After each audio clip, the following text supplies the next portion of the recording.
শ্রী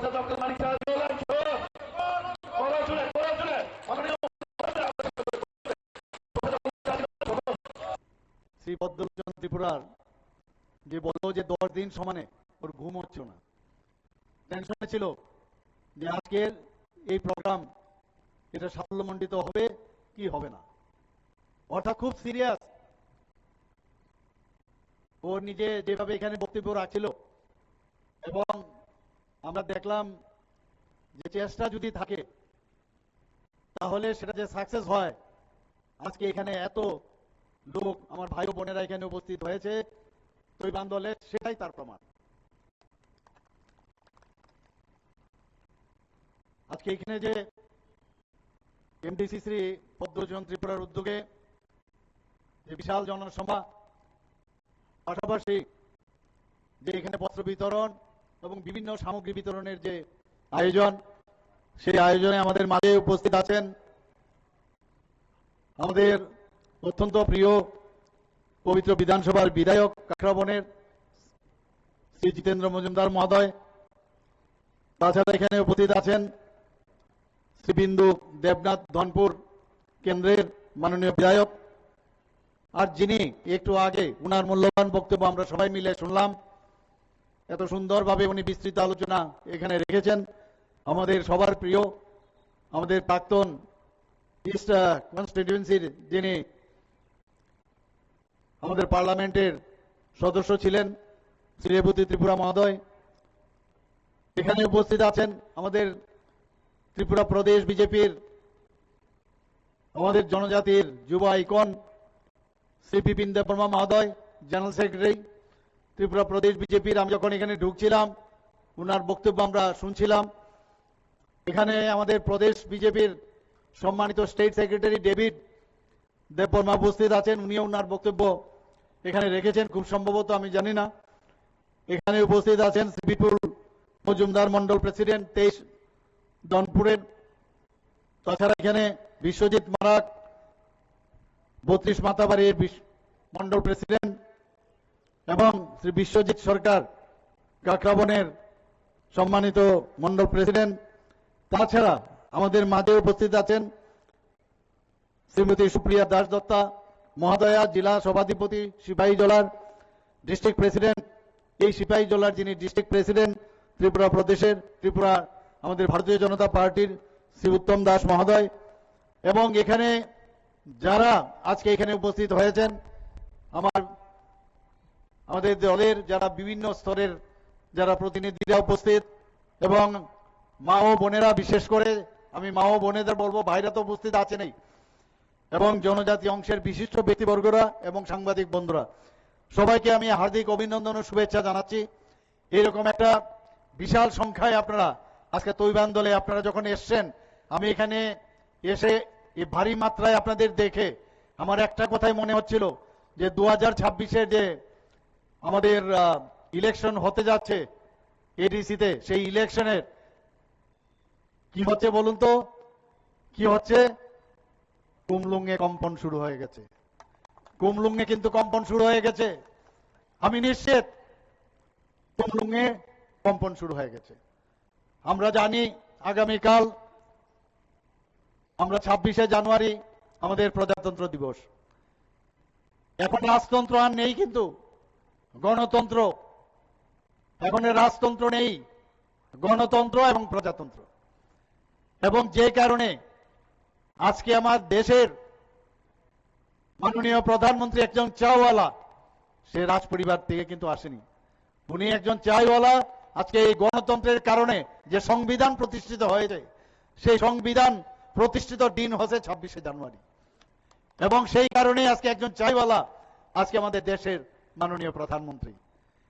এবং আমরা এতদিন ধরে দেখেছি বিভিন্ন রাজ্যে যে পরিবারতান্ত্রিক যে পার্টিগুলো আস্তে আস্তে কি অবস্থা হয়েছে, ব্যক্তিকেন্দ্রিক যে রাজনীতি, এগুলো আর চলবে না। মানুষ এখন বুঝে গেছে গণতন্ত্রেতে মানুষই শেষ কথা, এবং মানুষ এই কারণে গণতন্ত্রের দরকার যে মানুষ যদি তুমি ভালো কাজ না করো, ওই একটা আঙ্গুল, এই এক আঙ্গুলে টিপ দিয়ে আবার তোমাকে বের করে দেব। এবং আজকে আরেকটা খুবই দারুণ দিন। আপনারা সবাই জানেন যে আমাদের ন্যাশনাল ভোটার দিবস। যারা 18 বছর পূর্ণ হয়েছে তাদেরকে আমি ওয়েলকাম করব যে আপনাদের হাতে এই ত্রিপুরা রাজ্য শুধু না, সারা ভারতবর্ষ আপনাদের হাতে। আপনাদের বুঝতে হবে এই রাজ্য বা এই দেশ আগামী দিন কারা চালাবে, কারা সুদিন দেখাবে, সাধারণ মানুষের জন্য কে কাজ করবে, জনজাতিদের জন্য কারা কাজ করবে, সেই দিনগুলোর জন্য আপনাদেরকে আমি আজকে 18 বছর হয়েছে এবং আপনাদেরকে এই আজকে শুভ দিনে আপনাদেরকে আমি অভিনন্দন জানাচ্ছি, শুভেচ্ছা জানাচ্ছি, ওয়েলকাম জানাচ্ছি। বন্ধুগণ, এতদিন ধরে তিপ্রাসা বলে বহু পার্টি এখানে এসেছে, লোকাল পার্টি, বহু পার্টি, কিন্তু আমরা কিন্তু দেখেছি কোনো কাজের কিছু নেই। যার যার ব্যক্তিগত ইন্টারেস্টের জন্য এই পার্টি তৈরি হয়েছে এবং পার্টিও শেষ। আর আমরা ভারতীয় জনতা পার্টি, মাননীয় প্রধানমন্ত্রীজির নেতৃত্বে যে সরকার চলছে, প্রথমেই আমরা অটল বিহারী বাজপেয়ী যখন ছিল, আগে দপ্তর অন্যান্য দপ্তরের সাথে যুক্ত ছিল, একটা উইং ছিল। অটল বিহারী বাজপেয়ী যখন আসেন, তারপরে আলাদা করে সেপারেট করে জনজাতিদের জন্য আলাদা ডিপার্টমেন্ট করে, এবং সেটা আমরা দেখলাম আমাদের মাননীয় প্রধানমন্ত্রী 2014 যখন সেই প্রধানমন্ত্রীর দায়িত্ব নিলেন, জনজাতিদের জন্য যেভাবে উনি চিন্তা করেন, বারবার বলছেন যে আমাদের জনজাতিদের আমাদের বুঝতে হবে এবং তাদের উন্নয়নের জন্য এতদিন কোন সরকার চিন্তা করেনি, আমরা তাদের চিন্তা করতে হবে। একদিকে আমাদের পার্টি চিন্তা করছে, বিভিন্ন জায়গায় বিভিন্ন কমিটিতে জনজাতি ছাড়া কোনো সময় ভাবা যায় না। উনাদের উন্নয়ন আমাদের কাছে প্রায়োরিটি। মাননীয় প্রধানমন্ত্রীজি বলছেন যে নর্থ ইস্ট যদি ডেভেলপ না হয় তাহলে ভারতবর্ষ ডেভেলপ হবে না। আজকে নর্থ ইস্টের হীরা মডেল উনি আমাদের দিয়েছেন, হীরা মডেলের ন্যাশনাল হাইওয়ে দিয়েছেন, ইন্টারনেট দিয়েছেন, রেলওয়ে দিয়েছেন, এয়ারওয়ে দিয়েছেন। শুধু তাই নয়, তার সাথে আজকে জলপথেরও ব্যবস্থা এখানে করেছেন। শুধু ত্রিপুরা না, নর্থ ইস্টার্ন জোনে বহু জায়গায় আজকে ওয়াটারওয়েজ করেছে এখানে। আগে নর্থ ইস্টের জোনে কি ছিল, যে নর্থ ইস্টার্ন জোনে সব উগ্রপন্থীদের আনাগোনা, যাদের সময়ে উগ্রপন্থী সৃষ্টি হয়েছে, বিশেষ করে ত্রিপুরাতে আমাদের সরকার আসার পর যাদেরকে এই জনজাতিদের ভুল বুঝে যেভাবে উগ্রপন্থার মধ্যে যুক্ত করেছে, তাদের সময় এইগুলো সৃষ্টি হয়েছে। আর আমাদের সরকার আসার পর তাদেরকে আমরা মূল সুতে আমরা নিয়ে এসেছি। বন্ধুগণ, আমরা টাকা দিচ্ছি, আমরা ওনাদের রিহ্যাবিলিটেশনের জন্য সব ব্যবস্থা করছি। মাঝখান থেকে অন্য ব্যক্তি এসে বলবে যে সেই সুযোগ নেবে, এগুলো মানুষ খুব ভালো করে বুঝে গেছে এখন যে যদি দিতে হয়, যদি জনজাতিদের উন্নয়ন করতে হয়, নর্থ ইস্টকে যদি শান্তি রাখতে হয়, ত্রিপুরাকে যদি শান্তি রাখতে হয়, তাহলে একমাত্র আমাদের ভারতীয় জনতা পার্টি এবং মাননীয় প্রধানমন্ত্রীজি সেটা পারেন। আপনারা জানেন প্রায় 11টা থেকে 12টার মতো এই অ্যাকর্ড হয়েছে আজকে নর্থ ইস্টার্ন জোনের, যে একটা শান্তির বাতাবরণ। শান্তি যদি না থাকে উন্নয়ন কোথা থেকে হবে? আজকে আমার মায়েরা বোনেরা ঘর থেকে বেরোবে, সেখানে যদি দেখা যায় একটা আতঙ্কের পরিবেশ আছে। আগে আমরা দেখতাম কি অবস্থা ছিল জনজাতি অঞ্চলে, জনজাতি অধ্যুষিত এলাকায়। উনাদের সময়ে আমরা দেখেছি সাংবাদিক খুন হয়েছে এখানে। আগরতলার মধ্যে, মেইন শহরের মধ্যে এক জনজাতি সম্প্রদায়ের একজন অফিসারকে তার ঘরের ভিতর তাকে এবং আরেকজনকে, সে সুখরাম দেব বর্মাকে খুন করা হয়েছে, আপনারা সবাই জানেন। এবং যারা খুনি তারা আরামসে হেঁটে হেঁটে চলে যাচ্ছিল। এরকম একটা অবস্থা, খুন, সন্ত্রাস, অগ্নিসংযোগ। 2021-এর যখন এডিসি ইলেকশন হয়, তখন আমি এই সব জায়গার মধ্যে বহু জায়গায় গেছি। ইলেকশনের আগে একবার তাদের এই খুন সন্ত্রাস, নির্বাচনোত্তর সন্ত্রাস, এগুলো আমরা দেখেছি। এখন আমাদের সরকার আসার পর আপনারা বলুন, কোন জায়গার মধ্যে রাজনৈতিক হিংসা যদি হয়, সাথে সাথে পুলিশ কিন্তু সেখানে কাজে তারা নেমে পড়েন। আইনের শাসনে তাদেরকে নিয়ে আসা হয়। আর আগে সে যে পার্টি হোক, কারণ মাননীয় প্রধানমন্ত্রীজি যখন এই অযোধ্যার মধ্যে রাম মূর্তি প্রতিষ্ঠিত করেন, সেখানে রামলালার যখন প্রাণ প্রতিষ্ঠা করেন এবং পরবর্তী সময়ে যখন এখানে ধ্বজা যখন উড়ান, অর্থ কি? এই রাম রাজত্বে আমরা সবাই জানি রাম রাজত্ব না, অর্থাৎ রামের সময়ে এই ভারতবর্ষের মধ্যে আইন ছিল, মানুষ তার পরিষেবা পেয়েছে, সেখানে আইনের শাসন ছিল, শাসন ভালো ছিল সেখানে। সেটাকে সামনে রেখে মাননীয় প্রধানমন্ত্রীজি বলছেন যে ভারতবর্ষ এখন রাম রাজত্বের দিন এসছে এবং ত্রিপুরাতেও আমরা এখন রাম রাজত্ব আমরা তৈরি করতে চাই। গুন্ডামি করে, কাউকে জবরদস্তি করে, আজকেও আমার কাছে খবর এসছে এখানের প্রোগ্রামে যদি কেউ যাতে না আসতে পারে রাস্তার মধ্যে আটকানোর ব্যবস্থা করা হয়েছে। এটা কোন ধরনের রাজনীতি? এটা কোন ধরনের রাজনীতি? আসারাম বাড়িতে প্রধানমন্ত্রীর মন কি বাত অনুষ্ঠানে সেখানে গিয়ে আমাদের জনজাতি গোষ্ঠীর 5-6টা ছেলে, আমাদের পার্টির ছেলে, তারা সেখানে মোবাইল চালিয়ে এই মন কি বাত অনুষ্ঠান দেখছিল। তাদের ওরা আক্রমণ করেছে, প্রাণঘাতী হামলা করেছে, বিভিন্ন জায়গায় এই ধরনের হামলা করেছে। বলছে কি যে না, ন্যাশনাল পার্টিকে এডিসি এলাকা আসতে দেবে না। ন্যাশনাল পার্টি, ভারতীয় জনতা পার্টিকে আটকে দেবে, এই ক্ষমতা কারোর নেই, কারোর ক্ষমতা নেই। ন্যাশনাল পার্টি আসবে, ভারতীয় জনতা পার্টি যাবে, প্রতিটা মানুষের কাছে যাবে এবং মানুষের জন্য, জনজাতিদের জন্য বিশেষ করে যে কাজগুলো এই পার্টি করেছে সেগুলো মানুষের ঘরে ঘরে আমরা নিয়ে যাব। বন্ধুগণ, ঘুম থেকে উঠে কিছু তো নেই, কোনো ফিলোসফি তো ওনাদের কাছে নেই। দুটো ফিলোসফি আছে, একটা হচ্ছে বিভেদ সৃষ্টি করে দাও, জাতি জনজাতির মধ্যে বিভেদ সৃষ্টি করে দাও, একটা এই ধরনের যে ব্যবস্থা। এই আরেকটা হচ্ছে গায়ের জোর ব্যবহার করো। এই রাজনীতি আমরা চাই না, আর এই রাজনীতি আমরা করতেও দেব না আগামী দিন। আমরা থানসা বলছে, আমরা সারা ত্রিপুরায় আমরাই হচ্ছি থানসা, যে সমস্ত জাতি জনজাতি, আমাদের যারা মণিপুরীরা আছেন, সংখ্যালঘুরা আছেন, সবাইকে নিয়ে আমরা চলতে চাই। এখন আবার নতুন আরেকটা, ঘুম থেকে উঠে ভাবে এটা তো কাজ হচ্ছে না ভাই, মুশকিলে পড়ে গেলাম, তাহলে আরেকটা ইস্যু বের করতে হবে। কি ইস্যু? যে আগামী দিন এখানে জনজাতি মুখ্যমন্ত্রী হবে। ভালো, জনজাতি মুখ্যমন্ত্রী হলে তো আমাদের আপত্তি নেই। আমার পূর্ববর্তী বক্তা বলেছেন এখানে জনজাতি মুখ্যমন্ত্রী দশরথ দেববর্মা মহোদয় এখানে হয়েছেন। সংখ্যাধিক্যের কারণে যদি হয়, এত অসুবিধা কি আছে? জনজাতি মুখ্যমন্ত্রী এখানে ত্রিপুরাতে এসসি সম্প্রদায়ের মুখ্যমন্ত্রী হয়েছে, মণিপুরী সম্প্রদায়ের মুখ্যমন্ত্রী হয়েছে, বাঙালিদেরও মুখ্যমন্ত্রী হয়েছে। তাহলে এই যে একটা সাম্প্রদায়িক সুড়সুড়ি দিয়ে রাজনীতি করা, এ কতদিন চলবে? এইভাবে চলবে না। আমি সব জায়গায় বলি যে এই ইস্যু যখনই একটা শেষ হয়ে যায় আরেকটা ইস্যু, আরেকটা কি ইস্যু? যে এখন আমাদের সাথে যে অ্যাকর্ড হয়েছে, এত বছর হয়ে গেল, এতদিন হয়ে গেল, অ্যাকর্ডটা কেন হচ্ছে না? একবার এক একটা অ্যাকর্ড যখন হচ্ছে না, সেই অ্যাকর্ডে কি লেখা ছিল? যে 6 মাসের মধ্যে কোন রকম আমরা আন্দোলন করব না, কোন জায়গার মধ্যে আমরা কাউকে মারবো না। ডে 1 থেকে, যেদিন থেকে এই অ্যাকর্ড হয়েছে তারপর দিন থেকে শুরু বিভিন্ন জায়গায় মারপিট, সন্ত্রাস ইত্যাদি করছে। তাহলে অ্যাকর্ডটা কোন দিক থেকে হবে? এই অ্যাকর্ড তো তোমরাই ভাঙলে।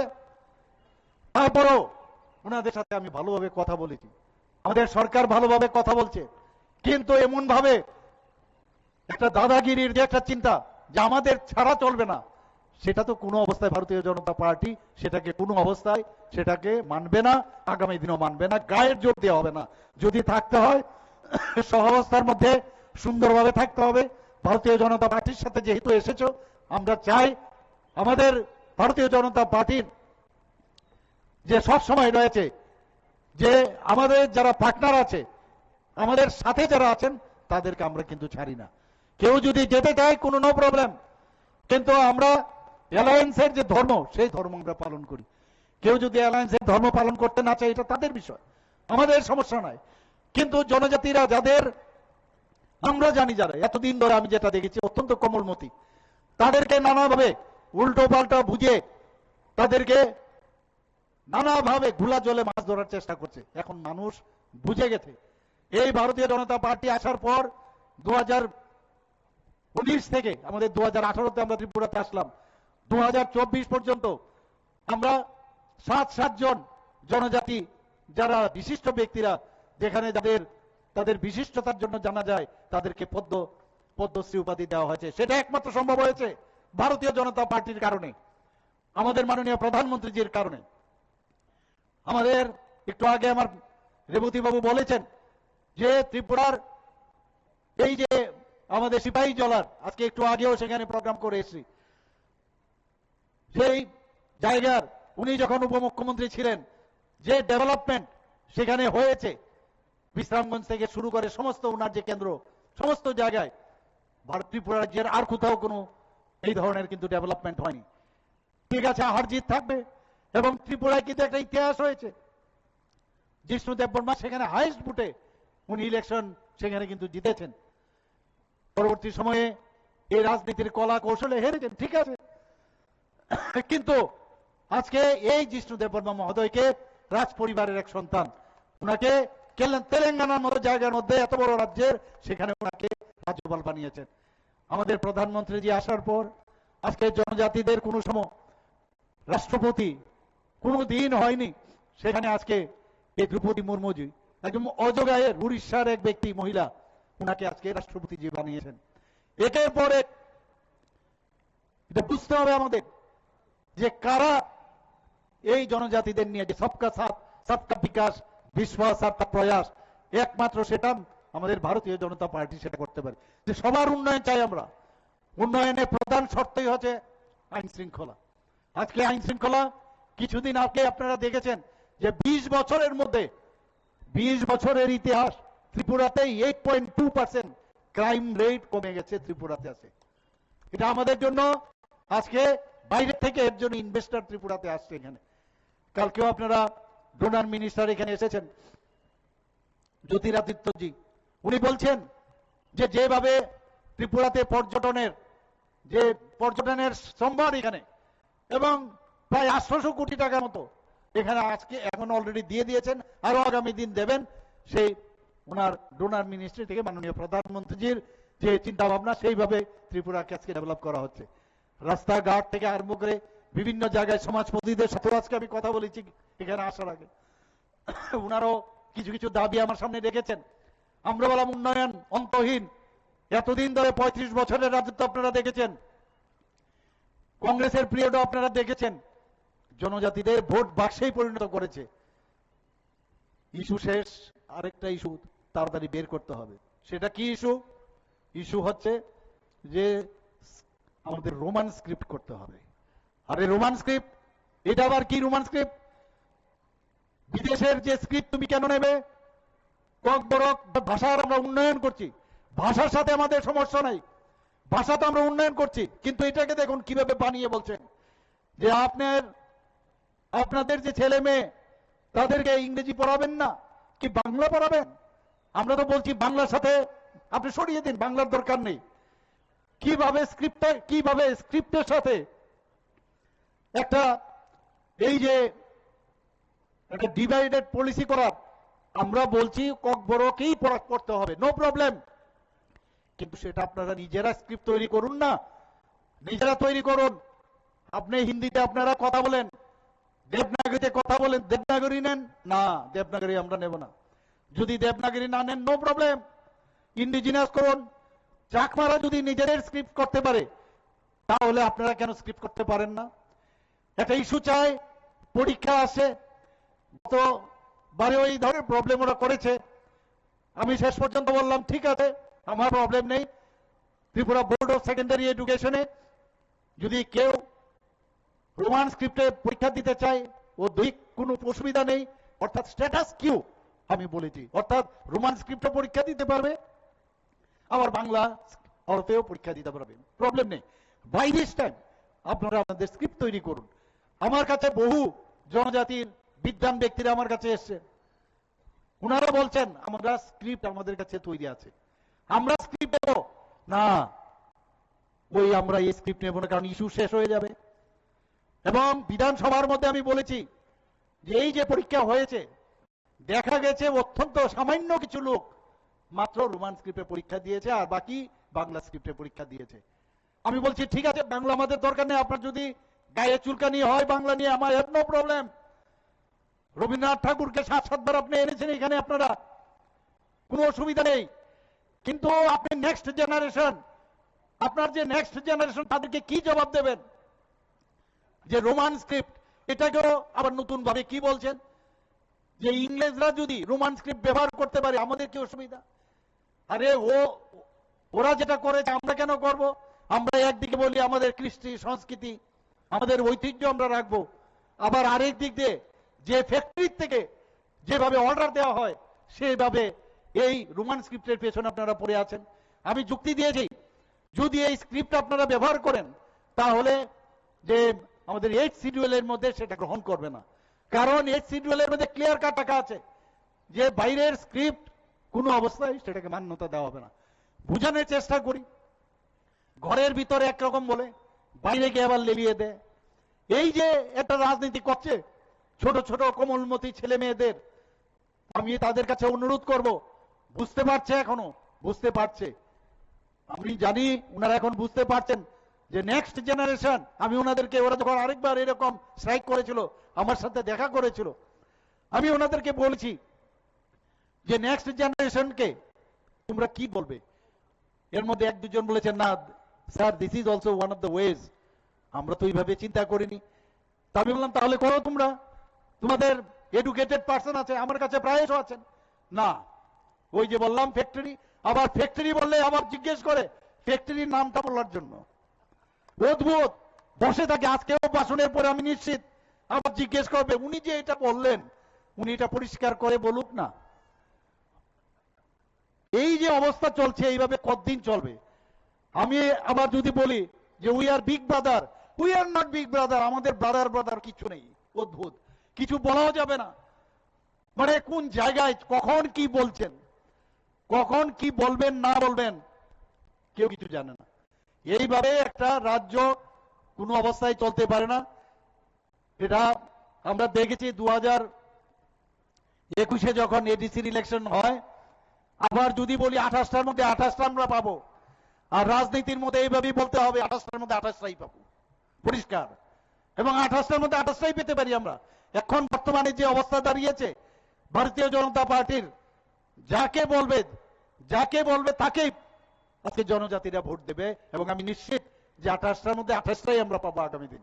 এবং আমি জানি সেটাকে বলবে 28টার কথা কি করে বলেছেন, আরে আপনারাই তো বলেছেন কতদিন, একবার কি বলেছেন, আমরা ঠিক করেছি আমরা বেরিয়ে যাব। কখন কি বলেন আমরা বেরিয়ে যাব? আমাদের আগে আমাদের সাথে এমুক বলেছে, এখন সেটা বলছে না। কথা হয়েছে, সব ফাইনাল হয়েছে যে এই জিনিস আমরা পারবো, আর কোনটা কোনটা পারবো না সেটা আমরা দিল্লিতে পাঠিয়েছি। দিল্লি থেকে যখনই ডাক দেবে ঠিক এই মুহূর্তে আমাদের কার্যকর্তাদের মারে, আমাদের কার্যকর্তাদের বাড়ি ঘরের মধ্যে আক্রমণ করে, পার্টি অফিস পুড়িয়ে দেয়।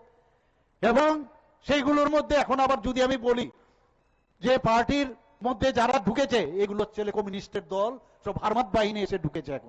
এখন এটা যদি বলি আবার কমিউনিস্ট থেকে কিন্তু আজকে আবার ফোন ধরে তুলবে, বলবে উনি যে এটা বলেছেন যে ত্রিপুরার এই যে এই পার্টির সাথে আমাদের লোক ঢুকে গেছে, মুখ্যমন্ত্রী কি সেটা বলতে পারেন? একটা মুখ্যমন্ত্রী এরকম একটা জায়গায় দাঁড়িয়ে, মানে এমন এলার্জি, এখন কোনো কথা বলাও মুশকিল। আগে বলতো এই মুখ্যমন্ত্রী তো নন পলিটিক্যাল, সবসময় বলতেন উনি তো ডাক্তার মানুষ, নন পলিটিক্যাল। এখন যখন পলিটিক্যাল কথা বলছি তারপরে বলছে এদের অসুবিধা হচ্ছে। ওনাদের এলওপি সাহেব উনি একদিন বলেছেন যে 2028-এর আগে ভারতীয় জনতা পার্টি শেষ হয়ে যাবে। 2028-এর আগে বসে আছে, কি বা কেন শেষ হয়ে যাবে এই পার্টি? ওরা নিজেদের মধ্যে ঝগড়া, কাজে ওরা নিজেরাই ধ্বংস হবে। কারণ আমাদের কাছে ইতিহাস আছে কিভাবে 77, 78, 79-এ আমরা ঢুকেছি, ল্যাটারাল এন্ট্রিতে বসে আছে, কবে এসে ঢুকে যাবে। কংগ্রেসের সাথে তো হাত মিলেই ফেলেছে, এখন বসে আছে, নিজের হিম্মত নেই যে ভালো কাজ নিয়ে মানুষের কাছে যাবে। কবে আমরা নিজেরা ঝগড়া করে আমাদের পার্টি, আমাদের সরকার চলে যাবে, তবে ওনারা এসে বসবেন। এই হচ্ছে পার্টির দুর্দশা বর্তমানে। বন্ধুগণ, একমাত্র ভারতীয় জনতা পার্টি ছাড়াই দেশকে শক্তিশালী করা যাবে না। আগে দেখতাম আমাদের 2014 আগে খালি নিন্দা, मैं निंदा करता हूं। এই টেররিস্ট একবার আক্রমণ করত, আমাদের সোলজারদেরকে মেরে তার গলা কেটে আমাদের ভারতবর্ষে ফেলে রাখতো। ত্রিপুরার অনেক মানুষের, অনেক জনজাতিও আছে, এবং নিন্দা করता हूं। আর 2014 পর মাননীয় প্রধানমন্ত্রী जी যখন এলেন, कोई निंदा फिंदा नहीं है, मैं छोड़ूंगा नहीं किसी को, मैं छोड़ूंगा नहीं। সার্জিক্যাল স্ট্রাইক, এয়ার স্ট্রাইক, এবার অপারেশন সিন্দুর।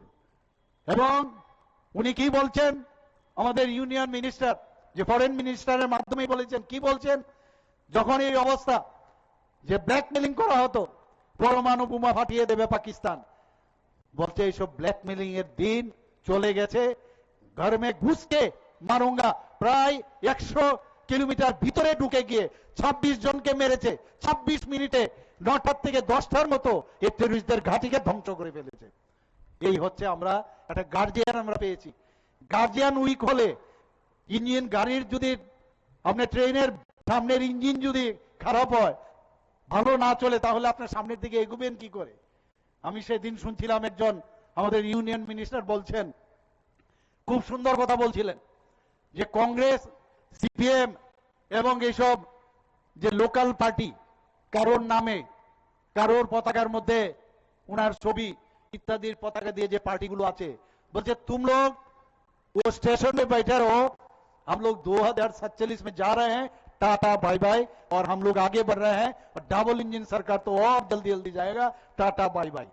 এই হচ্ছে ভারতীয় জনতা পার্টি, এত স্পিডে এখন চলছে। আমাদেরকে ধরে রাখার উপায় নেই, ভয় দেখিয়ে ভারতীয় জনতা পার্টিকে আটকানো যাবে না। আমাদেরকে অনেক সময় এখন তো ওই বলে না যে every action there is an equal and opposite reaction, যেরকম বলবে সেরকম আমরা করব।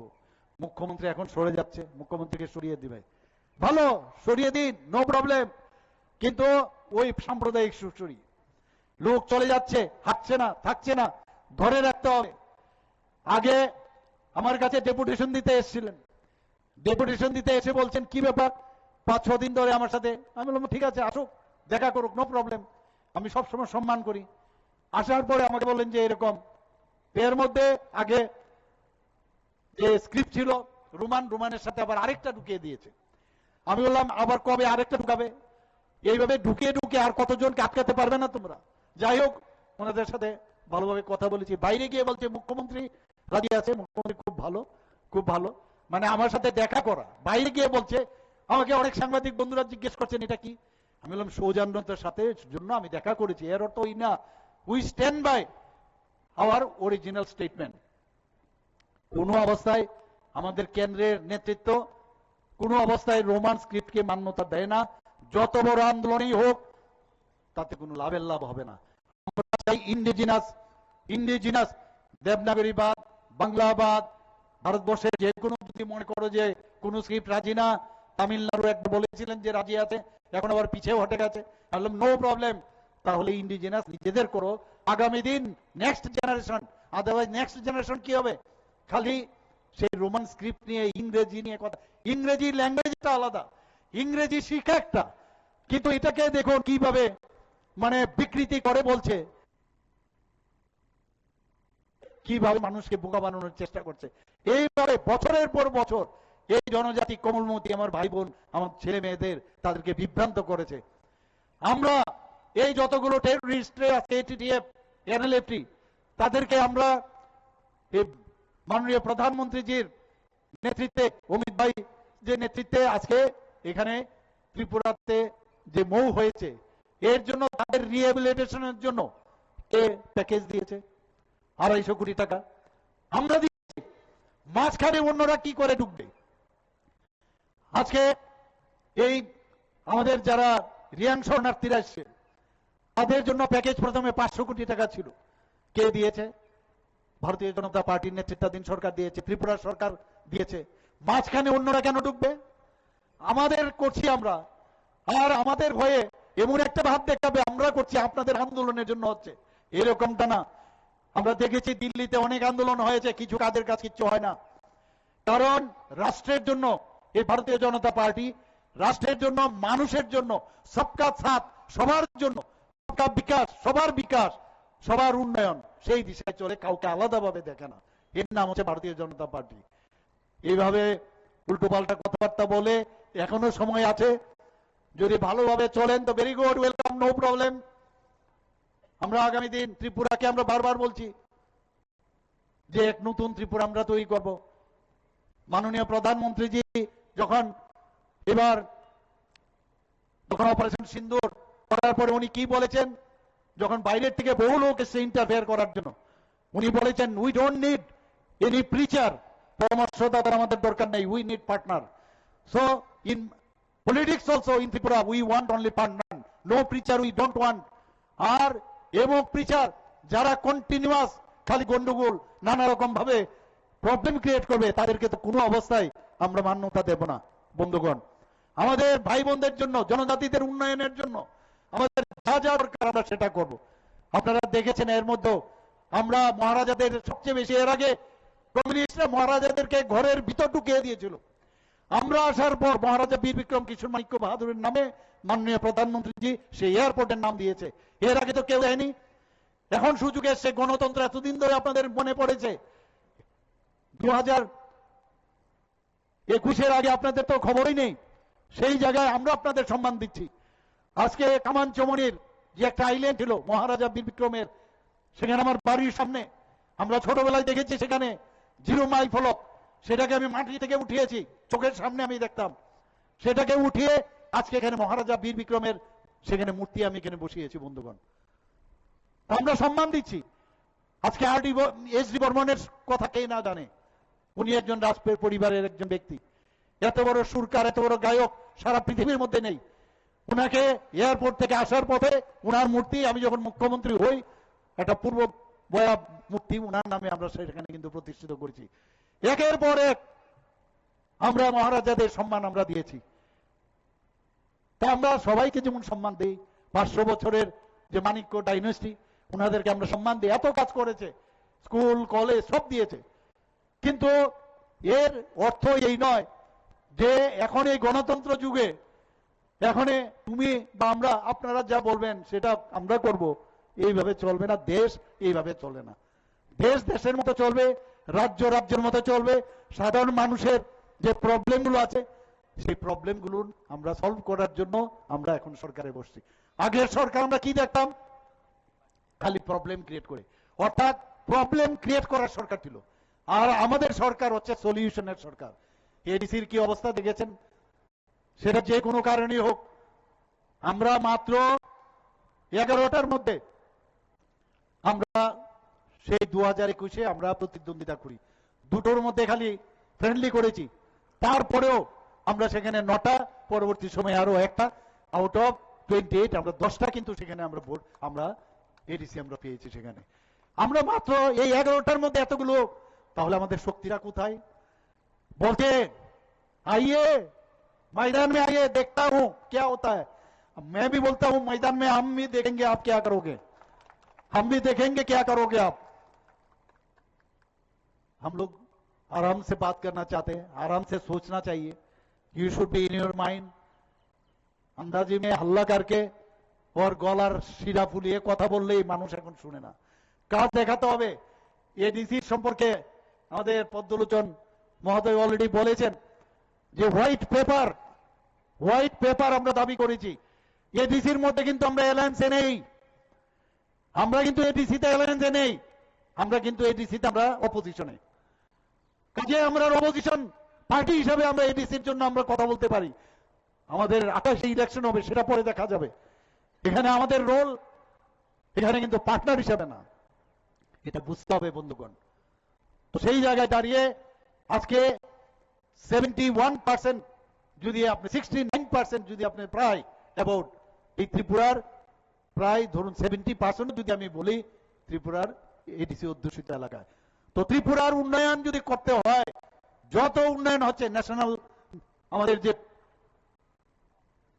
ন্যাশনাল যে রোডগুলো হচ্ছে, এতগুলো রোড, 6টা ন্যাশনাল রোড হচ্ছে, বেশিরভাগ জনজাতি অধ্যুষিত এলাকায়। এবং সেখানে জনজাতিদের জন্য তাদেরকে এখন যেভাবে একুজিশনের জন্য বেশিরভাগই জনজাতিরা কিন্তু সেখানে পাচ্ছে বন্ধুগণ। এবং যে কোনো প্রকল্প আমরা যেখানেই করি, এই 70% আমি বললাম এডিসি ছাড়া অসম্ভব। 30% নন এডিসি এলাকা। যে কোনো, আজকে আমি বাজেটের সময় আমি বলেছি, বিধানসভায় আমি বলেছি, আমাদের যখন 27,000 কোটি টাকা আমাদের বাজেট ছিল, সেখানে কমিটেড এক্সপেন্ডিচার আমাদের আছে, বেতন আমাদের দিতে হবে, যারা অলরেডি পেনশন পাচ্ছে দিতে হবে, আমরা যে 2000 টাকা করে যে ভাতা দিচ্ছি সেটা দিতে হবে, আমরা যে ঋণ নিয়েছি সেটা আমাদের দিতে হবে, সেটা থেকে আপনি বাদ যাবেন না। এই 27,000 কোটি টাকার মধ্যে আমরা এডিসির উন্নয়নের জন্য কত পার্সেন্ট আমরা দেই? 39.06% আমরা এডিসির জন্য দেই।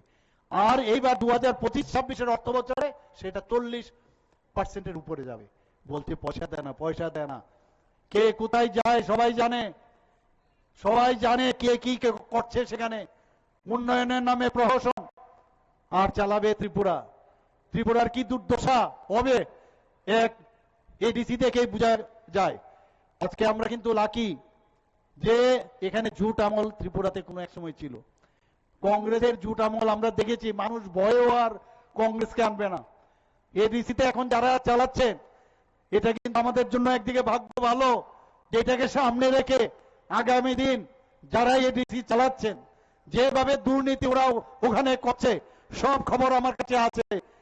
এই জনজাতি ভাই বোনেরা আগামী দিন ওনাদেরকে কোনো অবস্থায় আর বসতে দেবে না, এটা নিশ্চিত আপনারা থাকতে পারেন বন্ধুগণ। এর জন্যই বলছি 28-এ 28। কংগ্রেস তো শূন্য অলরেডি গত ইলেকশনে, সিপিএমও শূন্য। এখন তুর করে বেরোই শুনি অনেক জায়গার মধ্যে। এখনো বসে আছে ওই যে হারমাতগুলো ঢুকেছে, কবে আবার ব্যাক করবে আমি জানি না। কষ্ট হয় যখন জনজাতির মহিলাদের ঘরের ভিতরে গিয়ে তাদের আসবাবপত্র ভেঙে দিচ্ছে, মহিলাদের উপর অত্যাচার করছে। 21 থেকে শুরু করেছে এখনো। আরে গণতন্ত্রই যদি মানো তো সব পার্টির অধিকার রয়েছে, আর আমরা হচ্ছি ন্যাশনাল পার্টি, যে কোনো জায়গায় যাব। অনেক সময় জলের কথা বলে মুখ্যমন্ত্রী সেখানে যাবে, কোন মন্ত্রী কোথাও যাবে, আগের থেকে সেখানে আটকে দেওয়া যাতে না যেতে পারে। কি অদ্ভুত এই যে কত ঘটনাগুলো করছে। আজকে আমরা সমাজপতিদের 2000 টাকা করে, আমাদের সরকার আসার পর 2000 টাকা করে তাদেরকে সাম্মানিক দিয়েছি। এখন আমরা কিছুদিন আগে এই ক্যাবিনেটে ডিসিশন নিয়ে আমি বললাম, আমি সমস্ত মিনিস্টারদের বললাম যে ওনারা সমাজের জন্য কাজ করছেন। আর আমাদের যে চিন্তা ভাবনা, আমাদের পার্টির যে চিন্তা ভাবনা যে সমাজ পরিবর্তন খুব দরকার। সমাজের পরিবর্তন করলে যারা সমাজে কাজ করছে তাদেরকে এটা এরকম না যে কাউকে এটা ভাতা দেওয়া হচ্ছে, তাদের সম্মান দিচ্ছি আমরা। 2000 থেকে 5000 আমরা করেছি এবং 19টি জনজাতি গোষ্ঠী আছে। কিন্তু পরবর্তী সময়ে আমি দেখলাম প্রায় 40-এর উপরে জনজাতি গোষ্ঠী, ছোট ছোট জনজাতি গোষ্ঠী ত্রিপুরাতে এখনো আছে। এখনো অনেকে কম এক্সটিংক্ট হয়ে যাচ্ছে, হারিয়ে যাচ্ছে। আমি বললাম সবাইকে বাঁচাতে হবে। তাদের কৃষ্টি সংস্কৃতি, তাদের পরম্পরা আলাদা। এবং মাননীয় প্রধানমন্ত্রীজি আমাদের পার্টি এগুলো চায় যে কাউকে হারিয়ে আমরা যেন না হারায়। তাদেরকে বাঁচানোর জন্য আমাদের বিভিন্ন সংখ্যালঘু সম্প্রদায়ের আমাদের ডিপার্টমেন্ট খুলেছে, তাদেরকে খুঁজে খুঁজে বের করছে। তাদেরও যে প্রধান আছে, কেউ রাই আছে, কেউ সমাজপতি আছে, চৌধুরী আছে, তাদেরকে 5000 টাকা করে দেওয়ার জন্য আমি বলেছি বন্ধুগণ। বিভিন্ন সাব ডিভিজনাল হসপিটাল, সাব ডিভিজন में ডিএম অফিসে। এবার এই গভর্নমেন্ট আমরা কিছুদিন আগে ডিসিশন নিলাম যে শুধুমাত্র টিসিএ সমকক্ষ, আমাদের টিসিএস সমকক্ষ অফিসার আমরা নিযুক্ত দিয়েছি সব সাব ডিভিশনে এবং ডিস্ট্রিক্টে। তাদের কাজ হবে যতগুলো দিল্লির আমাদের সেন্ট্রালের যেসব প্রকল্পগুলো আছে, আমাদের রাজ্যের যে প্রকল্প সেগুলো তারা খালি শুধু দেখবে। আমরা এইভাবে আমরা কাজ করছি বন্ধুগণ। আজকে এডুকেশনের কথা বলুন, ওনারা চাইছেন এখানে যাতে এডুকেশন কম থাকে, কম হয়, জনজাতিরা যাতে কম বুঝে। আর মাননীয় প্রধানমন্ত্রীজি বলছেন প্রতিটা ব্লকে আমি এই যে একলব্য মডেল রেসিডেন্সিয়াল স্কুল করব। ত্রিপুরাতে অলরেডি 2018-র আগে মাত্র 4টা শুধু একলব্য রেসিডেন্সিয়াল মডেল স্কুল ছিল। এখন কটা স্যাংশন হয়েছে? 21টা। 12টা অলরেডি শুরু হয়ে গেছে, 6টা এই মার্চের মধ্যে হবে যা আমাকে বলা হয়েছে, বাকিগুলো সামনের বছরে হবে। এরপরও আমি দিল্লিতে গেছি, গিয়ে এই যে ব্লকের মধ্যে করলেই হবে না, তার জন্য কিছু রুলস এন্ড রেগুলেশন আছে। 50% ওই লোক সংখ্যা 50% সেখানে থাকতে হবে জনজাতি। শুধু তাই নয়, সেখানে 20,000 মিনিমাম থাকতে হবে। সেখানে আমি গিয়ে বললাম কিছু রিল্যাক্সেশন দিয়ে যদি দেন তাহলে আরো 15টার জন্য আমি দাবি করে এসেছি। একলব্য মডেল রেসিডেন্সিয়াল হচ্ছে, রাস্তাঘাট হচ্ছে, বিভিন্ন জায়গায় আছে ফুটবল। এই যে জনজাতিদের মধ্যে আমরা অনেক জায়গায় দেখেছি আমাদের ছোট ছোট ছেলে মেয়েদের এখন নেশার দিকে ঝুঁকে যাচ্ছে ওখানে, এবং এটা কিন্তু ইন্টারন্যাশনাল একটা মানে কনস্পিরেসি, যে সবাইকে এই ড্রাগসের মাধ্যমে বুথ করে রাখুন। শুধু জনজাতি না, জাতিদের মধ্যে বিভিন্ন জায়গায় তারা মাইনরিটি, তাদের মধ্যেও করছে সেই বিষয়। আমরা সেই দিকে আমরা কাজ করছি, আমরা ধরছি, কিন্তু এগুলো আপনাদের নজর রাখতে হবে। আমরা এখানে যারা জনজাতি এলাকায় আছে, আমরা একটা স্লোগান দিয়েছি, যারা হোস্টেল গুলো আছে, যে ফুটবল একটা খেলা নিয়ে, football is a game, drug is the same, এই স্লোগান নিয়ে আমরা কাজ করছি। বন্ধুগণ, একের পর এক প্রায় 4 থেকে 5টা এই যে টার্ফ ফুটবল গ্রাউন্ড আমরা তৈরি করেছি। আমি দেবভক্তি জমাতিয়া আমার সাথে অ্যাথলেটিক্স করতো, ওর নামে, এটা ও নেই এখন, ওর নামে আমরা এই বাজারঘাটে তার নামে ওই ট্র্যাক, দেবভক্তি জমাতিয়া যে ট্র্যাক, যা দৌড়ানোর যে ট্র্যাক হয়, সেই ট্র্যাক উনার নামে উৎসর্গ করেছি। আমরা এইভাবে কাজ করি, জনজাতিদের উন্নয়নের জন্য আমরা কাজ করে যাচ্ছি একের পর এক। এরকম যদি পুরো বলি শেষ করা যাবে না। মুখ্যমন্ত্রীর নামে আজকে ভগবান বিরসা মুন্ডার নাম আগে তো আমরা এত শুনিনি। এই জনজাতিদের জন্য, জনজাতিদের দেশের জন্য উনি যেভাবে ইংরেজদের বিরুদ্ধে উনি বলিদান হয়েছেন, তাকে সম্মান দিয়েছে মাননীয় প্রধানমন্ত্রীজি। 150 বছর পূর্তি উপলক্ষে অনেকগুলো ওনার কে মনে রাখার জন্য অনেক স্কিম বানিয়েছে, একের পর এক স্কিম করেছে জনজাতিদের জন্য। বন্ধুগণ, আমি আবার বলবো, আপনারা বিভ্রান্ত হবেন না, সাহস সঞ্চয় করুন। যারা আপনাদেরকে বিভ্রান্ত করছে তাদের বিরুদ্ধে আপনারা প্রতিরোধ করুন। কাউকে ভয় পাওয়ার কোনো বিষয় নেই। जो डर गया समझो मर गया, डरना नहीं। ত্রিপুরা সরকার আপনাদের পাশে আছে, আমাদের ভারতীয় জনতা পার্টি আপনাদের পাশে আছে। যেখানে এই ধরনের জবরদস্তি হবে, আমরা আমাদেরকে সেখানে আপনারা পাবেন। এই বলে কথা বলা শেষ করছি। সবাইকে অসংখ্য ধন্যবাদ। বন্দে মাতরম, ভারত মাতা কি জয়, জয় হিন্দ।